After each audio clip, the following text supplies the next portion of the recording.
Охренеть. Они купаются в озере.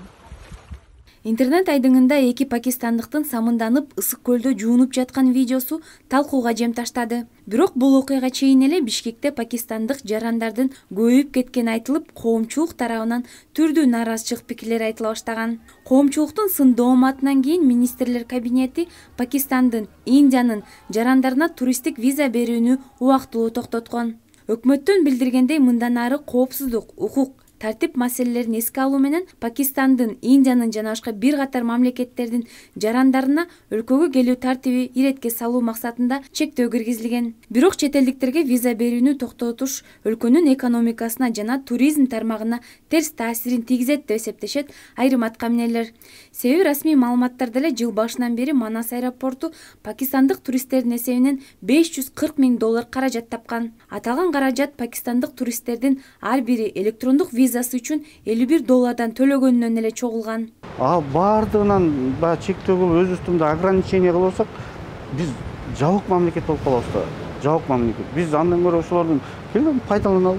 Муну бизден күчтүү мамлекеттер, бизден сильный мамлекеттер Европа кабыл алып атпайбы? Пакистанды эгер дүйнө жүзүндө эч ким кабыл албай койгондо, эч ким баары Кудайдан жөө качкан акмактар экен деп баары тааныганда, анда биз кабыл алсак, ошондо биз шыр көтөрсөк болмок да. Биз анда эмне үчүн көтөрүш керек? Ошон үчүн биз элдерге, жарандарга да туура түшүндүрүш керек. Биринчи очередде экономиканы да карашыбыз керек депчи. Туризмде чоң потенциал бар. Биз ошондо кичинекейден баштайлы.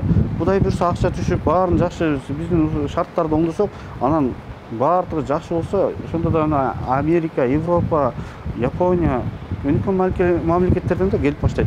Мындан улам биз карапайым элден чын эле Бишкектин көчөлөрүндө көп жүргөн пакистандыктардан коомчулукта чоочулоо болуп жатканын сурап көрдүк. Турист болуп келгенине көз карашым түзөлү, анан кийин чектен ашык көп киргенине билбейм, мен туура эмес го деп ойлойм. Келип биздин Кыргызстан кандай экенин көрүп, жерди көрүп, элди көрүп дегенде биздин да мыймандастыктын көрүп келсе ал деле жакшы.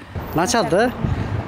Кое берсе болот эле, но не в таком количестве, да? Алардын туризми башка экенин эч ким билбей атат да. Чын эле туризми Афганистандан келген беженцлар болсо, чын эле беженци же болбосо ичине террористтер кошулуп келип алдыбы, биздики стихия. Биз Кыргызстан өзүбүз эптей албай атабыз. Мындан ары виза берүү тартиби пакистандыктарга кандай уланары тууралуу учурда министрлик маалымат бере элек. Учурда өлкөдө 1 айлык мөөнөт менен келген турист пакистандыктар көп. Ооба, мен Пакистандан келдим, турист болуп. Кыргызстанга келгенимдин себеби бияктын маданиятына жана кооз жаратылышына кызыкчумун.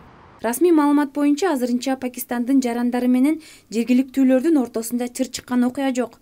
Белгилей кетсек, Кыргызстандын тышкы иштер министрлигинин демилгеси менен Кыргыз өкмөтүнүн 2019-жылдын 1-августунда кабыл алынган токтомуна ылайык жеңилдетилген виза режими киргизилген өлкөлөрдүн тизмеси кеңейтилген. Ал тизмеге Алжир, Бангладеш, Египет, Индия, Пакистан, Тунис, Шри-Ланка кошулган болчу. Бирок учурда мекеме туристтерге мындан ары кандай тартипте виза берет, белгисиз бойдон калууда.